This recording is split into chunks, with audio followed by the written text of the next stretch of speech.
گولیاں کھانے کے بعد اور اپنے گھر پہ ذاتی حملے ہونے کے بعد اور 1500 سال میں ہمیشہ زنا جو ہے وہ ایک قابل نفرت اور قابل تعزیر جرم ہوتا تھا، نکاح میں سزا پانے کے بعد 1500 سال کی تاریخ میں پہلی بار کسی مسلمان کو نکاح کرنے پہ سزا ملی ہے۔ ان ساری چیزوں کو برداشت کرنے کے بعد اور اپنے بہت سے جوان کھونے کے بعد، ذل شاہ شہید ہونے کے بعد اور اس طرح کی بے شمار قربانیوں کے بعد، ارشد شریف کی شہادت کے بعد میسج اندر سے کیا گیا کہ میں فتح مکہ ماڈل پہ یقین رکھتا ہوں، میں سیاسی استحکام پہ یقین رکھتا ہوں، سیاسی انتقام پہ نہیں۔ اور دوسری بات انہوں نے یہ کی کہ میں چاہتا ہوں کہ جس طرح غیر مسلموں نے حضور نبی کریم صلی اللہ علیہ وسلم کی فتح مکہ ماڈل کو لے کے اپنے ملک ٹھیک کیے، اور مثال انہوں نے دی نیلسن منڈیلا صاحب کی کہ انہوں نے ٹروتھ اینڈ ریکنسیلیشن کمیشن بنا کے ملک کو آگے لے کے گئے۔ یہ عمران خان کا میسج ہے جیل سے سیاسی استحکام کا۔ آئے سر، ٹائم ہو گیا، آ جائیں۔ وہ ہمارے موقف سے آ جائیں، پھر انشاءاللہ ان کے ساتھ کرتے ہیں۔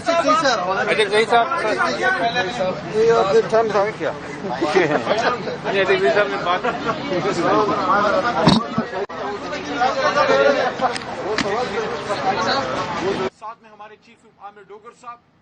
جنرل سیکرٹری جناب عمر ایوب خان صاحب، فاؤنڈنگ چیئرمین عمران خان صاحب کی جانب سے سٹنگ چیئرمین جناب بیرسٹر گور صاحب، اور ہماری تمام پاکستان تحریک انصاف اس کی پرزور مذمت کرتی ہے۔ اور ہم یہ سمجھتے ہیں کہ اس طرح کے معاملات سے ایشوز حل نہیں ہوں گے،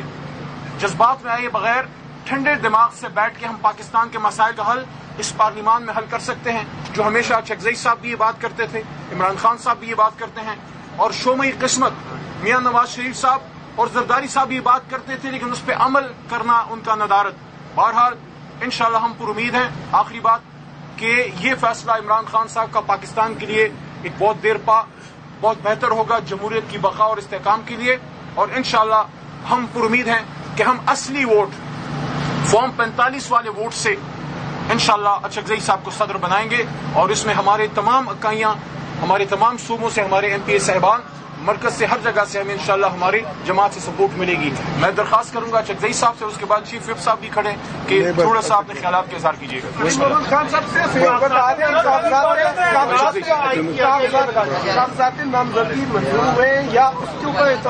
منظور ہوئے، منظور ہو گئے۔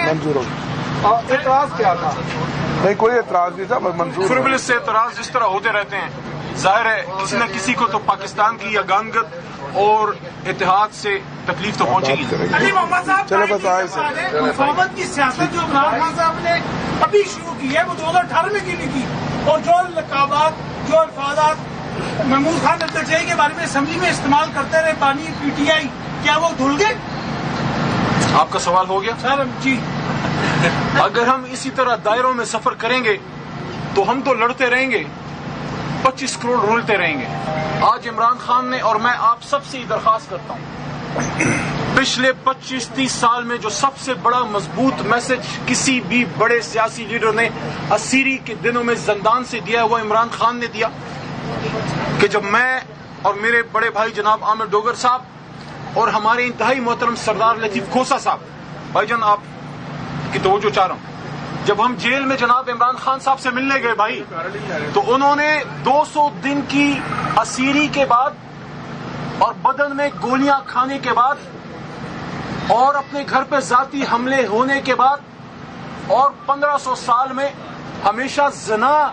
جو ہے وہ ایک قابل نفرت اور قابل تعزیر جرم ہوتا تھا، نکاح میں سزا پانے کے بعد 1500 سال کی تاریخ میں پہلی بار کسی مسلمان کو نکاح کرنے پہ سزا ملی ہے۔ ان ساری چیزوں کو برداشت کرنے کے بعد اور اپنے بہت سے جوان کھونے کے بعد، ذل شاہ شہید ہونے کے بعد اور اس طرح کی بے شمار قربانیوں کے بعد، ارشد شریف کی شہادت کے بعد میسج اندر سے کیا گیا کہ میں فتح مکہ ماڈل پہ یقین رکھتا ہوں، میں سیاسی استحکام پہ یقین رکھتا ہوں، سیاسی انتقام پہ نہیں۔ اور دوسری بات انہوں نے یہ کی کہ میں چاہتا ہوں کہ جس طرح